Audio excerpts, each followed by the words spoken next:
I was 23 when this happened. At the time, I was renting a small house outside town while finishing community college. The place was cheap because it was old, really old. The floors creaked constantly, the pipes knocked in the walls at night, and there was this tiny crawlspace entrance in the hallway closet that always gave me a weird feeling. The landlord told me not to store anything in there because of bad insulation, but honestly, I never even wanted to open it. I lived alone except for my cat, Milo, and Milo hated that hallway.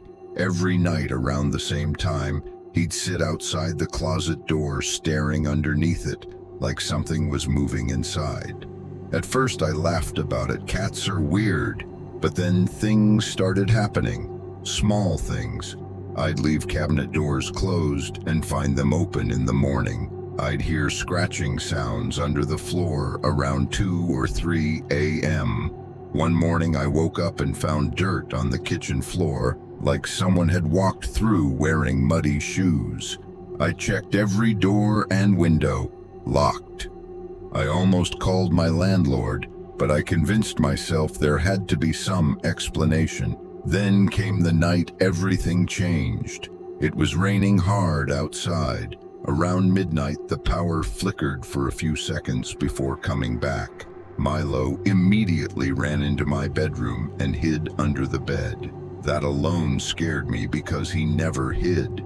A few minutes later, I heard it, a soft sound from the hallway, scraping, like wood dragging slowly across the floor. I sat up in bed listening. Then came another sound, a voice, very quiet, barely above a whisper. "Chris." My blood went cold instantly. It sounded like my older brother. The problem was, my brother lived 3 states away. I grabbed my phone and called him immediately. No answer. The voice came again, this time closer. "Chris, help me." I locked my bedroom door and just sat there staring at it. Then Milo started growling under the bed, not hissing, growling. I had never heard a cat make that sound before. The hallway outside my room creaked, slow footsteps, one after another, then silence. I swear I could hear breathing outside the door. I called 911 while trying not to panic. The operator asked if I could confirm someone was inside the house. Before I could answer, something slammed against the hallway closet door, so hard the walls shook. Then came scratching, violent scratching, like someone trying to claw their way out.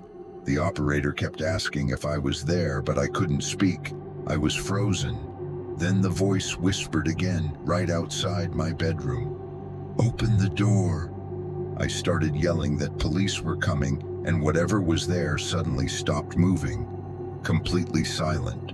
No footsteps. No scratching. Nothing.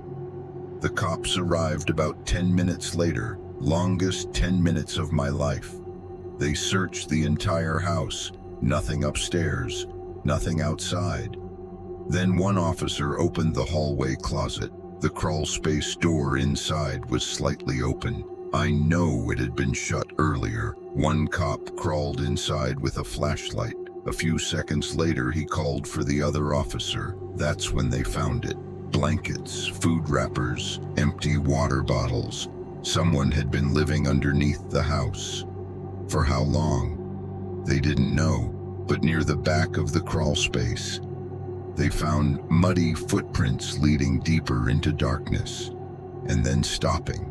No person, no exit, nothing. The police searched for over an hour and never found whoever had been down there.